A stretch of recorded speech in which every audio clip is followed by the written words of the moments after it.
Boa tarde a todos e a paz do Senhor Jesus Cristo. Você que está chegando agora nesse canal aqui pela primeira vez, eu estou transmitindo pelo nosso canal evangélico no YouTube. Eu ainda não fiz vídeo esse ano nesse canal. Esse é o canal Silvano Silva no YouTube, e no Facebook eu transmito sempre. De todos os canais eu sempre posto no YouTube. Eu quero comentar com vocês sobre o racha gigantesco que está acontecendo, no meio evangélico por causa da briga pela bancada evangélica, que volta a expor novamente o tema, o cristão e a política. Sabemos muito bem que há algum tempo atrás, vários pastores, várias lideranças começaram a fazer comitivas, grupos dentro da igreja, para lançar políticos, lançar pessoas no meio da política, com a seguinte tese de que seria para defender a igreja do que seria lançado, defender a igreja do PT, defender a igreja de estratégias do inimigo.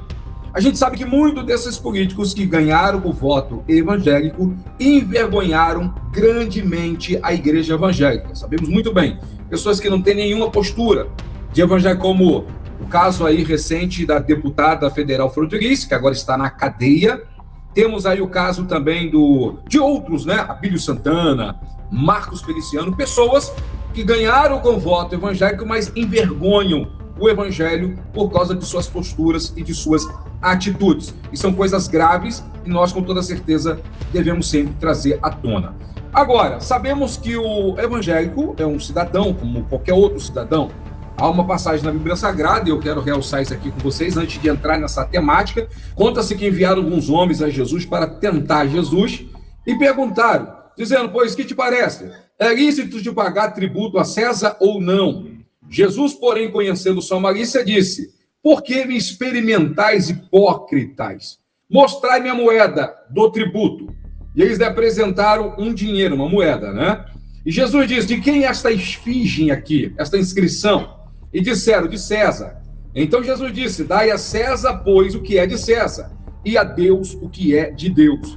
Com esse dizer, com essa frase, Jesus estava demonstrando o seguinte, que mesmo cristão, mesmo servo de Deus, ele tem obrigações com as autoridades. Você é cidadão do céu, mas você também é cidadão da terra. O cristão, o servo de Deus, tem dupla cidadania. Se você é um cidadão da terra, você pode votar e ser votado. Sim, você pode ser candidato, você pode sair candidato. Agora, temos que tomar muito cuidado quando entra essa história de que o deputado ou o prefeito, ou quem quer que seja, vai se candidatar para defender a igreja.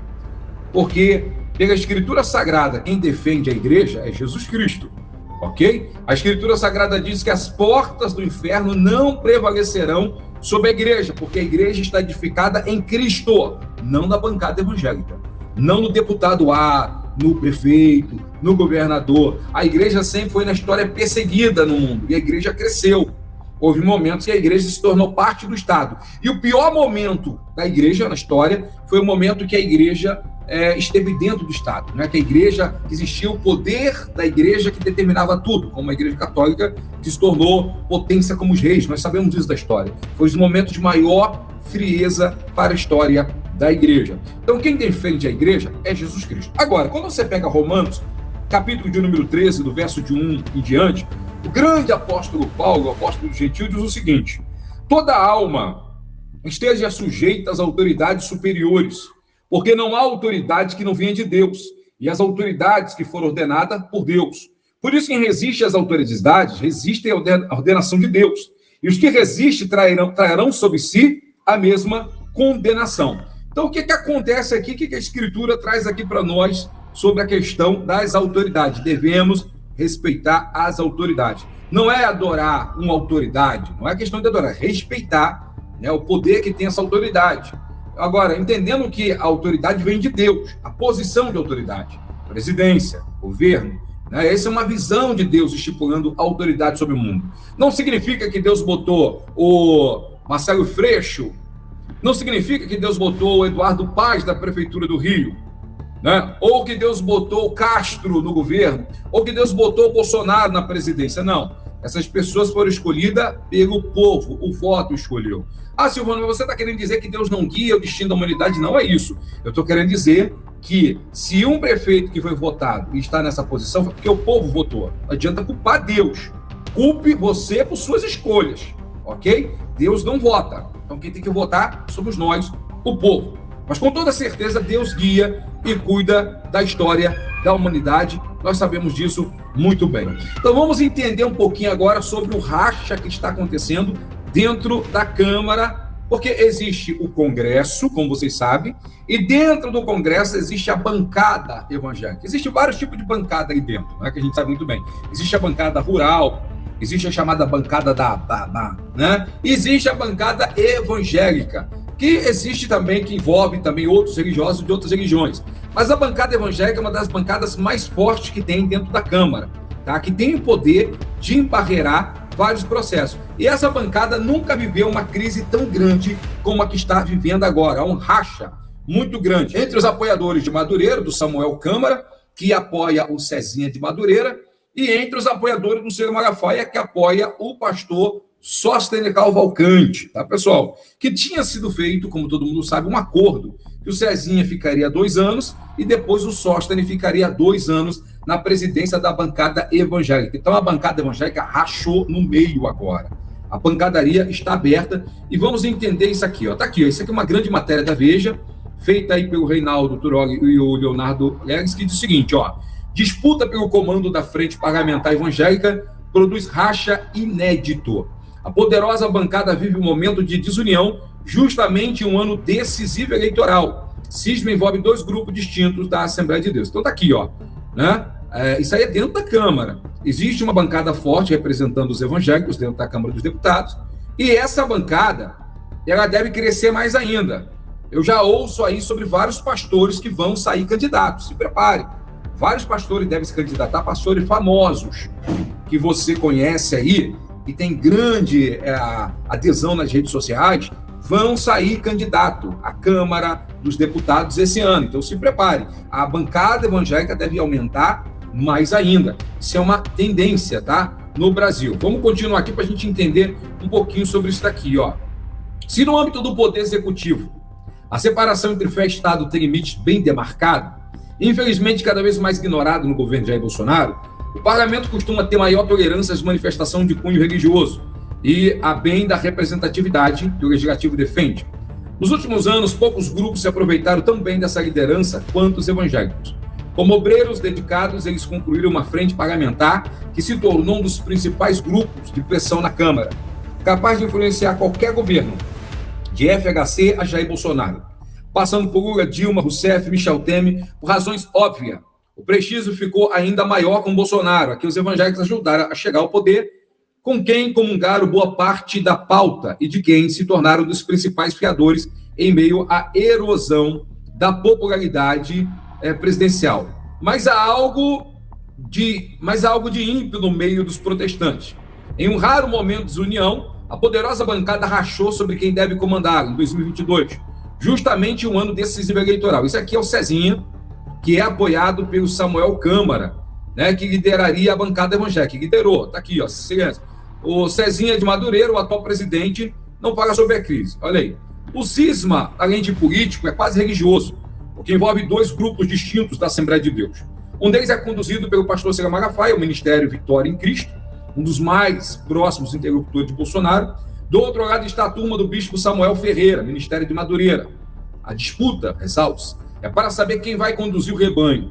Atual presidente da frente e apoiado por Ferreira, o deputado Cezinha de Madureira é acusado de não querer honrar um acordo feito em 2020.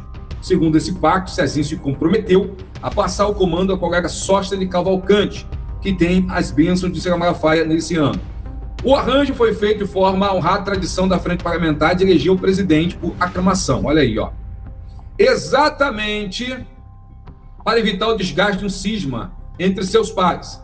Em dezembro de 2020, Cezinha e Sóstenes candidataram-se ao comando. E a questão foi resolvida da seguinte forma: o primeiro ficaria 1 ano na presidência e no ano seguinte passaria o bastão ao segundo, pelo estatuto. O mandato é de 2 anos. Então tá aí, né? Seria de 2 anos o mandato. Esse aqui é o Sóstenes. Para quem não sabe, o Sóstenes, ele estudou comigo, né? Fizemos missiologia junto na Christianate um tempo atrás. O Sóstenes era missionário, pregador do evangelho, na época que o Sóstenes era magro, né? Zoando o Sóstenes, eu comentei isso com ele em Brasília, quando conversamos. Então, o Sóstenes aí foi apoiado pelo Ciro Malafaia, chegou a deputado federal, é muito apoiado, e chegou a esse ponto aí de chegar à frente da bancada evangélica, tá, pessoal? Ele representa um grupo, não só do Ciro Malafaia, mas, se eu não me engano, ele é apoiado também pela geral, ou seja, a ADB o apoia. A briga pelo poder terreno começou por ironia, é um dos maiores momentos da glória dos evangélicos. Foi um culto no final de 2021, que teve a participação do recém-possado ministro André Mendonça, o terrivelmente evangélico no Supremo Tribunal Federal, que o ruído pôde ser ouvido pela primeira vez. Na cerimônia, Samuel Ferreira elogiou o trabalho de Cezinha, a quem chamou de filho por adoção, e afirmou que iria fazer campanha para que ele permanecesse na presidência por mais um ano. Foi a senha para o grupo de sócios desconfiar que poderia ser passado para trás. Seu padrinho, Ciro Malafaia, percebeu o movimento e entrou no jogo enviando um áudio a parlamentares no qual reiterava que havia acordo pelo revezamento. Do outro lado, o deputado Abílio Santana, olha aí, ó, Abílio Santana, que também é de Madureira, né? Se não me engano, ligado a Ferreira, soltou um vídeo dizendo que se houvesse alguma ata atestando o acordo, né, e havia, o documento seria falso. Sóstenes rebateu com outro vídeo, fez circular tal ata e disse que espera que em fevereiro Cezinha ele entregue a presidência. Só com muita fé mesmo. Olha aí, ó. Aqui dá pra gente ter uma ideia, ó. Aqui eles botaram uma base. A bancada de Deus. Eu vou deixar bem grandão aqui, só para vocês terem uma ideia do tamanho da bancada evangélica. Vai ficar bem grande. Tá aqui, ó. A frente evangélica tem mais de 1/3 dos membros da Câmara. Olha aí, ó. São 180 deputados. Tem a frente parlamentar evangélica. 35% do total da casa. Então tem um poder muito grande dentro da Câmara. Olha aí, ó. Aqui você vê. 20 partidos figuram no grupo, 20 partidos figuram no grupo do PT ao Novo. Olha aí, ó. PSL, 20 parlamentares são do PSL, sigla com mais representante. Então, olha aí, tá aqui. Afinal de contas, existe motivação de 3 tipos envolvendo guerra nada santa dos evangélicos. Aí, qual são o motivo? Ideológico, olha aí, política e também uma guerra pragmática. Então, existem várias motivações por trás disso aí. Eu poderia passar algumas coisas aqui para vocês. Já existe um racha entre grupos que apoiam o Bolsonaro e grupos que querem apoiar o PT. É isso aí. Entre a bancada evangélica, sim. A Madureira tem feito reuniões aí com o Luiz Inácio Lula da Silva, várias vezes. Algum grupo de evangélico comenta sobre a possibilidade de apoiar o Moro. Há grupos também que comentam sobre a possibilidade de apoiar o Ciro Gomes. É isso daí. E que fazem parte também da bancada evangélica. São a minoria? São. A grande maioria da bancada evangélica anuncia abertamente apoio ao Bolsonaro, tá, pessoal? Mas tudo pode mudar também, dependendo de como aconteça esse racha. Mas é um racha real e existem grupos que querem ver essa situação rachar. Tipo assim, mas se não ficar com um, não fica também com nenhum. Seria essa a ideia aí, né, de enfraquecer geral esse movimento. Vamos continuar aqui, ó. O sucesso de um parlamentar ou de outro na disputa pela coordenação da bancada pode afetar diretamente a prioridade que será dada a bandeiras eleitorais mais controversas do bolsonarismo. A legalização de jogos de azar, objeto de discussão na Câmara, é o ponto mais visível dessa briga hoje. Isso tem que ser demarcado. Conta-se que o Cezinha, de Madureira, e alguns pastores da bancada aceitaram um acordão, tá, de ficar em silêncio sobre a aprovação dos jogos de bingo e jogos de azar. Tinha sido feito um acordo com o Arthur Lira, com grupos aí do Bolsonaro, que quem lidera essa situação da liberação dos bingos é a família Bolsonaro. Já mostrei vários vídeos comprovando isso para vocês. Mas aí o Ciro Malafaia, que é um apoiador do Bolsonaro, não abre mão e não apoia essa questão do jogo de azar, da liberação de bingos, cassinos no Brasil. Então ele bateu de frente com isso daí. Então seria o tema ideológico que o Cezinha já estaria voltado a apoiar. Ciro Malafaia e o Sóstenes não apoiaria com a bancada evangélica de jeito nenhum. Então é um tema que há um racha, porque houve acordos para que fosse perdoada a dívida das igrejas, mas esses parlamentares apoiariam também, ficariam em silêncio na questão do jogo de azar. Então há muita canalice acontecendo por baixo dos panos. Então essa história que esses deputados foram lá para defender a igreja, é tudo conversa para boi dormir. Não acredite nisso. Cada um está lá para defender a sua própria vida e a sua vida financeira. Porque o que eu vi essa bancada evangélica votar, vários pastores votarem a favor da corrupção, de leis absurdas, pelo amor de Deus. Então não dá para dizer que estão lá para defender o nome do Senhor. Pelo amor de Deus, tá? Então não entra nessa história, não. Então tem essa questão aí, da liberação do cassino também. Tá aqui. é o ponto mais visível dessa briga. Os setores mais alinhados a Sóstenes desconfiam do compromisso de Cezinha com a pauta de costumes. Acham que ele transita demais entre políticos que não compartilham da fé do grupo e o acusam de ter feito dois movimentos contrários ao interesse dos evangélicos. Primeiro, ter facilitado a derrubada do voto impresso. No entanto, ele voltou a favor do projeto. E mais recentemente, ter participado de um acordo que colocou na pauta da Câmara o texto que libera o jogo de azar, que o parlamentar nega. Então parece que há um acordão. Então o Sóstenes briga por isso daí também. Olha aí. A postura do bispo Abner Ferreira, irmão de Samuel, também é computada como pecado pelo grupo de Sóstenes. Abner pregou a favor da vacinação contra a Covid. Diz que o ato de imunizar é uma doutrinação que deve ser seguida pelos fiéis. Essa é uma posição diametralmente oposta de Malafaia. O Abner escreveu até um livro sobre isso, tá? Sobre a necessidade de vacinar. E nesse ponto aqui, eu tô junto com o Abner. Vacinação, para mim, é correto. E eu acho que essa questão de brigar contra a vacina, isso só faz perder, tá? O Malafaia tem que abandonar essa bobeira. E você, se estiver me ouvindo agora, você que defende isso, para mim, você também tem que acordar para a realidade, tá bom? Augusto de Bolsonaro, o Malafaia defendeu recentemente no Twitter que as vacinas põem em risco a vida das crianças, que é uma informação falsa. Fez a rede social remover o conteúdo. Fora isso que o Bolsonaro chegou a dizer que seria o infante pontinho. Uma coisa absurda. Totalmente absurda. O Sérgio Malafaia tá saindo com a imagem muito queimada e vai ficar com esse apoio total a qualquer coisa que o Bolsonaro defende. Tem muita gente que diz que muita coisa que o Bolsonaro defende é o próprio Malafaia que bota na cabeça do Bolsonaro. Então, não dá para dissociar um do outro. Outro ponto que coloca a lenha na fogueira é a eleição.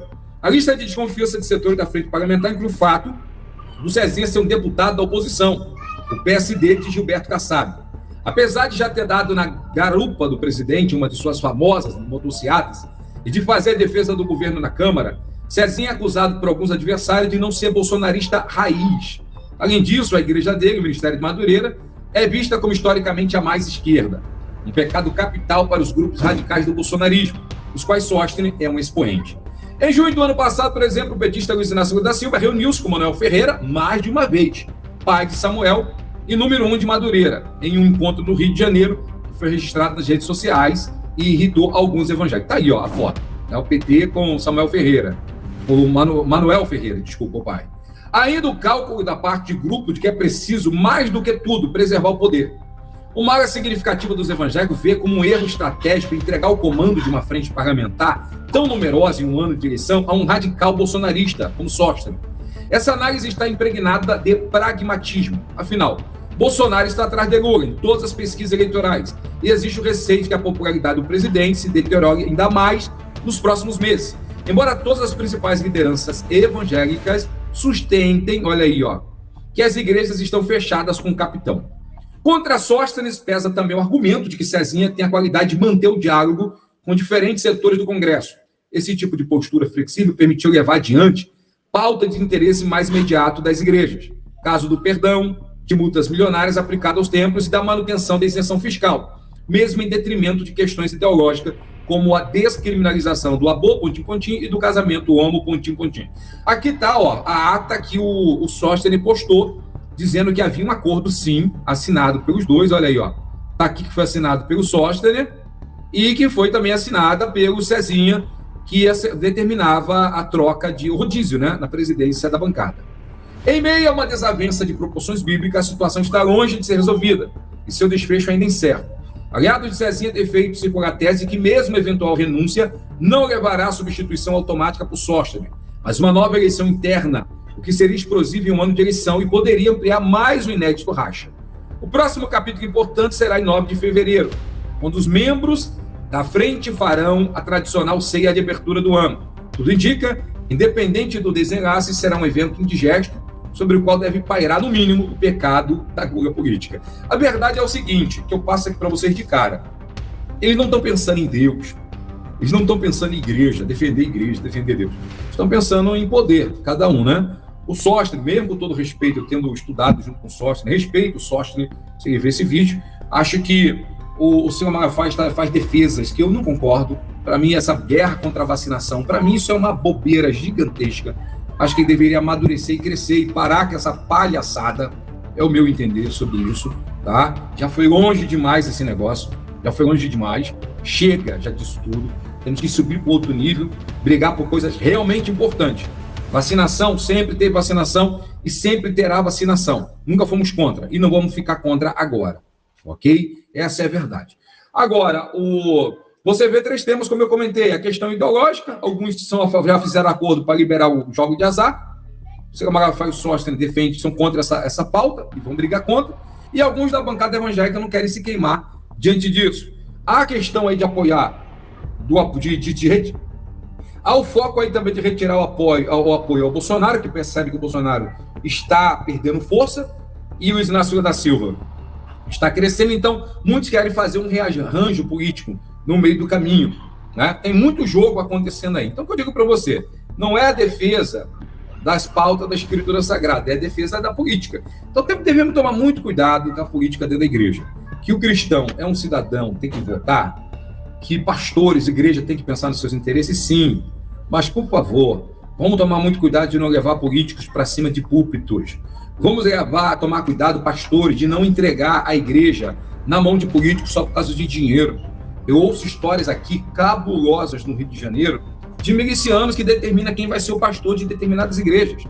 Prefeito de cidade tal que tem que escolher quem será o pastor presidente. Gente, está acontecendo coisas muito estranhas e a igreja tem que tomar muito cuidado para que a política não comece a mandar nas lideranças da igreja e determinar quem vai ser o pastor, quem vai ser a liderança. Isso é muito perigoso para todos nós. A igreja tem que continuar sendo igreja. Repito, esses políticos da bancada evangélica, mesmo com todas as boas intenções do mundo, eles não defendem a igreja.